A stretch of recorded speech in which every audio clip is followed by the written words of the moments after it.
आपकी अदालतमध्ये भारताचे विदेश मंत्री डॉक्टर एस जयशंकर यांच्यावर आरोप आहे की हे राजकारणामध्ये अयोग्य आहेत. डॉक्टर जयशंकर, तुमचं पूर्ण बॅकग्राऊंड मी पाहिलं. आयुष्यभर डिप्लोमॅट राहिलात. ज्या कुटुंबातून तुम्ही आला आहात, तुमचे वडील ते देखील इंटरनॅशनल फेममधून आहेत. तुमच्या कुटुंबातून सगळे आंतरराष्ट्रीय आहेत. तर मग राजकारणात कसे आलात तुम्ही? मी 41 वर्षांनंतर फॉरेन सर्व्हिसमधून रिटायरमेंट घेतली. त्यानंतर मी कॉर्पोरेट सेक्टरमध्ये गेलो. मी त्यावेळी टाटा ग्रुपसोबत काम करत होतो. पोझिशन पण चांगली होती, चांगली नोकरी होती, आरामातली नोकरी होती. आणि मग अचानक एक दिवस निवडणुकीनंतर 19च्या निवडणुकीनंतर मला सांगितलं गेलं की तुम्ही प्रधानमंत्रींना येऊन भेटा. आणि त्यांचं त्यावेळी म्हणणं होतं की कॅबिनेटमध्ये जॉईन करा. तोपर्यंत म्हणजे एक सेकंदासाठी सुद्धा माझ्या मनात असं आलं नाही की मी राजकारणात जावं. माझ्या कुटुंबातून कोणीही राजकारणात नाही गेलंय. असू पण शकत नाही ना. तुमची तिन्ही मुलं देशाच्या बाहेरच आहेत. तुमची बायको पण जॅपनीज आहे. पण ती भारतीय नागरिक आहे. तर जे नॉन पॉलिटिकल लोक असतात त्यांच्या मनात कधी कधी हे येतं की अरे, देशाची प्रगती व्हायला हवी आहे आणि जर इथे मी काही कॉन्ट्रीब्यूट करू शकतो तर चांगलंच असेल. तर ज्या प्रकारे PM साहेबांनी सांगितलं, तर मला असं वाटलं की मला त्यांना थोडा हातभार लावण्यासाठी ही जी कॉर्पोरेट नोकरी आहे ती सोडून राजकारणात गेलं पाहिजे.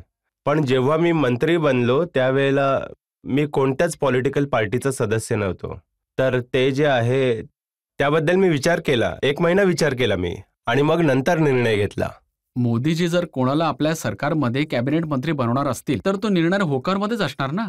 नाही, ते तर त्यात तेवढा विचार करण्यासारखं नाही. असं आहे की जे पॉलिटिकल लोक आहेत ना त्यांच्यासाठी होकार असेल, पण माझ्यासारखा व्यक्ती ज्याला पॉलिटिक्स मनात देखील नसेल. तुम्ही जिथे पोचलाय, पॉलिटिकल लोकांना तिथे पोचण्यासाठी 50 वर्ष नाही. बघा, खूप प्रचार करतात, माईक लावतात. नाही, हे बघा, खूप पापड मोजावे लागतात. नाही, असं आहे. माझ्यासाठी सरप्राइझिंग होतं. जे तुम्ही एखाद्या व्यक्तीला तुम्ही अचानकपणे विचाराल तर ते त्याच्यासाठी सरप्राईज असेल. तर थोडा तरी वेळ लागतोच ना. तर हा माझा अनुभव होता. पण जसं तुम्ही म्हणालात की माझा जे कुटुंब आहे ते मुळात सगळे इंटरनॅशनल ते आहेत. आणि पण यावर मी 1-2 वाक्य सांगेन की बघा, आज जे आहे जवळपास 3 करोड आपले नागरिक आणि भारतीय वंशाचे लोक देशाच्या बाहेर राहतात.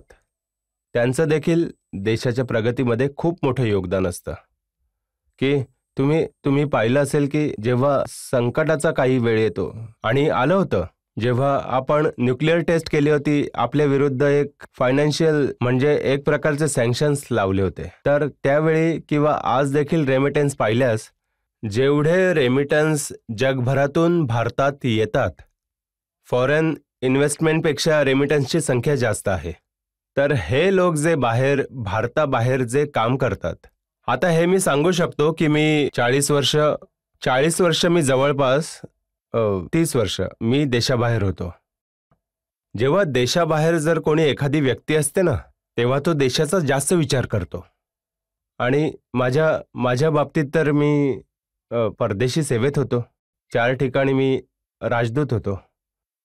आणि जेव्हा देशाचे म्हणजे सेवेत मी लोकप्रतिनिधी होतो, तर त्यावेळेला देशाचा आपल्याला अभिमान जास्त वाटतो. तर मी असं सांगेन की आम्ही जे देशाचे प्रतिनिधित्व करतो, आम्ही जे आहोत सुपर नॅशनलिस्ट लोक आहोत.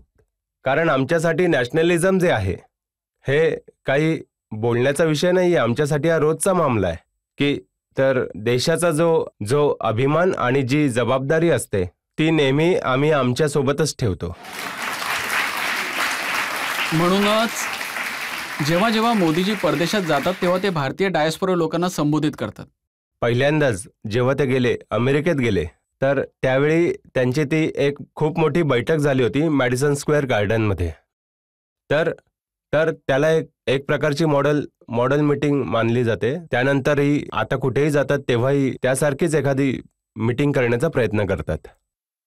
त्यांना वाटलं त्यावेळेला की यामध्ये एकतर जो आपला समुदाय आहे त्यांना वाटलं पाहिजे की भारत जो आहे, भारत जे जे त्यांनी सांगितलं की आपलं जे काही नातं आहे ते पासपोर्टचं नातं नाही आहे, ते रक्ताचं नातं आहे. हे रक्ताचं नातं आहे आणि एक प्रकारे त्यांनी हे भावनिक बंधन निर्माण केले त्यांच्यासोबत.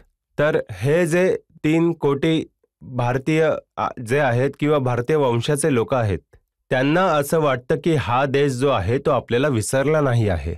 हा आजही आपल्या देशात आपली किंमत आहे, आपला सगळे लोक आदर सन्मान करतात.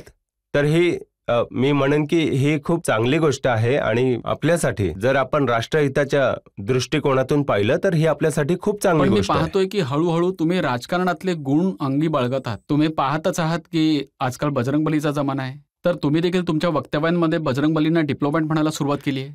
नाही, ते तर बघा तुम्ही, राजकारण नाहीये ते. तर मला सुरुवातीपासून विश्वास आहे की जो आपला इतिहास आणि आपली परंपरा आहे ती समजून घेऊन आणि जगासमोर सादर करण्यासाठी मला प्रत्येक वेळीच इंटरेस्ट असतो. जसं मी कूटनीतीवर एक पुस्तक लिहिलं आहे, त्यामध्ये मी लिहिलं आहे की श्रीकृष्ण जे आहेत त्यांचा जे कूटनीतीसोबत संबंध काय होता, त्यांचं योगदान काय होतं, महाभारतात त्यांचं महत्त्व काय होतं, हे आता जगासमोर ठेवलं तर असे बरेचसे लोक आहेत ज्यांचा याच्याशी काहीच परिचय म्हणजे नाही. भगवान कृष्ण डिप्लोमॅट होते आणि हनुमानजी ते सुद्धा डिप्लोमॅट होते. ते श्रीलंकेत गेले, त्यांना एक मिशन दिलं गेलं. मिशनपेक्षा जास्त ते करू शकले. सीतामाईला शोधून देखील दाखवलं. त्यांच्यासोबत ते बोलले सुद्धा. रावणाच्या शहराला जाळून देखील टाकलं. आता ही डिप्लोमसी होती की शेपटीला आग लावून त्यांची लंका जाळली? तर हे जे आहे, मला वाटतं की आजकाल ना आपण इकॉनॉमिक्सवर खूप जास्त जोर देतो, पॉलिटिक्सवर जोर देतो आणि दिलाही पाहिजे, पण कधी कधी संस्कृतीवरही दिलं पाहिजे. की आपण आपली संस्कृती, आपला वारसा, आपली परंपरा आपणच जर याची प्रशंसा नाही केली तर मग दुनिया कशी काय करेल? मोदीजी कधी सुट्टी नाही घेत, मग त्यांच्या हे एनर्जीचं रहस्य काय? नाही, हे बघा, असं आहे, मोदीजींचं एनर्जीचं सिक्रेट तर मला माहीत नाहीये. मला माझ्या एनर्जीचं सिक्रेट माहिती आहे की मी त्यांच्यासोबत जर असलो तर मला एनर्जी मिळतेच.